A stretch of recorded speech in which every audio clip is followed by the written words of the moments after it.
ہمیں سپورٹ کرنے کے لیے ہمارے چینل کو ابھی سبسکرائب کر لیں اور بیل کے آئیکن پر کلک کر کے ہماری لیٹسٹ ویڈیو کی نوٹیفیکیشن بر وقت حاصل کریں۔ ملاقاتی کمرے میں میرے والد، دوسرے نمبر کے بھائی بہن، بہنوئی اور چھوٹے بھائی 13 سالہ دیپک تھے۔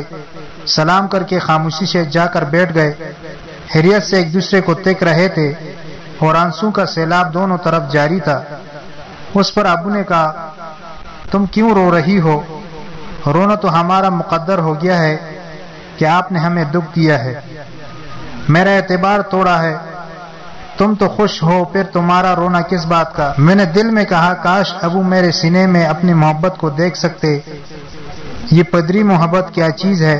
رب کی محبت نے احساس دگنا کر دیا ہے۔ میرے بہن نے کہا، مونیکا، یہ مدرسے کی لڑکیاں اپنے گھروں کو چلی جائیں گی، پھر تم کہاں جاؤ گی؟ تمہارا مستقبل کیا ہوگا؟ یہ مولوی تمہیں کہاں کپائیں گے؟ اس پر سوچا ہے؟ میں نے کہا، اس کا فیصلہ اللہ رب العزت کریں گے۔ کل تمہارے ساتھ کیا ہوتا ہے کس کو پتا ہے؟ کبھی سوچا ہے تم نے؟ ابو نے کہا، مونیکا، آخری بات کہہ رہا ہوں، گھر چلو، میری بیماری کا ہی خیال کرو۔ میرا بھائی کہنے لگا، بہن میں تمہارے پیر پکڑتا ہوں، گھر چلو، میں تمہارے بغیر نہیں رہ سکتا۔ جیسے تم کہو گے ویسے ہی ہوگا۔ تم اسلامی تعلیم اپنے گھر پر بھی حاصل کرتی رہنا، تمہیں کوئی نہیں روکے گا۔ چلو، میں کراچی میں گھر لے رہا ہوں، میں ویسے ہی مسلمان ہونے کا سوچ رہا ہوں، میں تمہارے ساتھ ہی مدرسے میں پڑھوں گا۔ میں نے کہا، بھائی، مجھے یہ سن کر بہت خوشی ہو رہی ہے کہ آپ مسلمان ہو رہے ہیں۔ اب اس کام میں دیر نہ کرو، آج اور ابھی کلمہ پڑھو، کل کس نے دیکھی ہے، اور اسی مدرسے میں داخلہ لے لو، پھر میں آپ سے روزانہ ملا کروں گی۔ بھائی نے کہا، تم ایک مرتبہ گھر تو چلو، پھر میں تمہارے ساتھ آ جاؤں گا۔ میں نے کہا، نہیں بھائی، آپ مجھے معاف کر دے، اب عائشہ مکمل تعلیم حاصل کر کے ہی مدرسے سے نکلے گی۔ والد صاحب نے بھائی سے کہا، یہ نہیں مانے گی، اس کا دل بھگوان نے پتھر کر دیا ہے، اس کو چھوڑ دو۔ بھائی نے رو کر کہا، نہیں، میں اس کے بغیر نہیں رہ سکتا، میں آتا رہوں گا اور تمہیں فون بھی کرتا رہوں گا۔ میرے گلے لگ کر وہ بہت رویا، میرے رونے کا کچھ نہ پوچھیے، باقاعدہ سرخ آنکھوں سے سرخی مائل خون کے آنسو گر رہے تھے۔ جب میں واپس جا رہی تھی تو مڑ کر دیکھا تو بھائی وہیں کھڑا حیرت سے مجھے دیکھ رہا تھا۔ اسی اثناء میں میرے والد قریب آئے اور کہنے لگے، مونیکا بیٹا، میں ابھی کیس داخل کر رہا ہوں اور تمہیں کورٹ میں ہمارے حق میں بیان دینا ہے، سمجھے؟ کراچی ہائی کورٹ میں کیس داخل۔ حقیقتاً ابو ہماری واپسی کے لیے case Hyderabad high court bench میں داخل کرانا چاہتے تھے، لیکن اللہ تعالیٰ کی مدد ایسی ہوئی کہ انہوں نے کراچی ہائی کورٹ میں کیس نمبر CP 27/2009 داخل کر دیا۔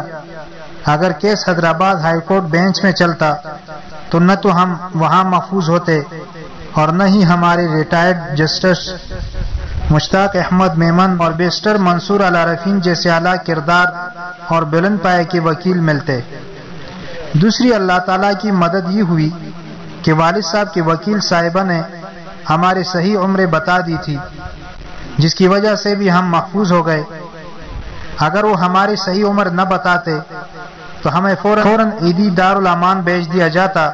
انہوں نے حفیظ الرحمان صاحب اور مدرسے کے ناظر جناب مولانا مسعود بیگ صاحب کو فریق بنایا کہ یہ ہماری بچیاں اغوا کر کے مدرسہ جامعہ بنوریہ عالمیہ کراچی میں لے گئے ہیں، لہٰذا ہمیں ہماری بچیاں واپس دلوائی جائے۔ جسٹس مسز قیصر اقبال صاحبہ نے 27 جنوری 2009 کو ایک آرڈر پاس کیا جس میں عدالت کے ناظر صاحب کو حکم دیا کہ وہ جامعہ بنوریہ کے حکام سے ملیں اور اگر بچیاں وہاں سے مل جائیں تو انہیں اپنے تحویل میں لے کر والد صاحب کے حوالے کر دیا جائے۔ انہوں نے مولانا حفیظ الرحمان اور مولانا مسعود بیگ صاحب کو عدالت میں طلب کیا، ساتھ ہی ASP مہر پور خاص جناب منیر احمد شیخ کو بھی کیس کا نوٹس بھیجا۔ عدالت کے حکم پر عمل درآمد کرنے کے لیے عدالتی عملہ ہمیں تحویل میں لینے اور والدین کے سپرد کرنے کے لیے جامعہ بنوریہ عالمیہ آ پہنچا۔ ہم اس دوران وہاں نہیں تھے، لہٰذا بچ گئے۔ کیس 3 فروری 2009 کو جسٹس مسز قیصر اقبال صاحبہ کے پاس لگا۔ اس کیس میں مولانا صاحب کی طرف سے وکیل جناب اشتیاق میمن صاحب سابق جسٹس مشتاق میمن صاحب کے فرزند آسٹریلیا سے وکالت کر کے آئے ہیں. بہت ہی محنت سے انہوں نے کیس کا دفاع کیا. اور دوسرے وکیل جناب حق نواز تالپور صاحب پیش ہوئے. مشتاق احمد میمن صاحب نے 27 جنوری 2009 اور 11 فروری 2009 کے جسٹس قیصر اقبال صاحبہ کے آرڈر دیکھے تو سخت پریشان ہوئے اور سوچ بچار کے بعد یہ فیصلہ کیا کہ وہ اور بیرسٹر منصور العارفین ان بچیوں کی طرف سے نیا کیس داخل کریں گے. ام کامران صاحبہ کے ذریعے ہمیں معلوم ہوا کہ یہ دونوں وکیل حضرات بہت بڑے اور بلند پایہ وکیل ہیں جن کی فیس نہ تو مدرسہ برداشت کر سکے گا اور نہ ہی کوئی مہیر نزدیک آئے گا. بہرحال انہوں نے یہ بھی بتایا کہ دونوں وکیل حضرات یہ کہہ رہے ہیں کہ ہماری فیس ہماری آخرت کے لیے دعا ہوگی. اللہ پاک ان سب کو جنہوں نے ہمیں مندر سے نکال کر مسجد کی گود میں ڈالا دونوں جہانوں کی عزت و آبرو بخشے. آمین.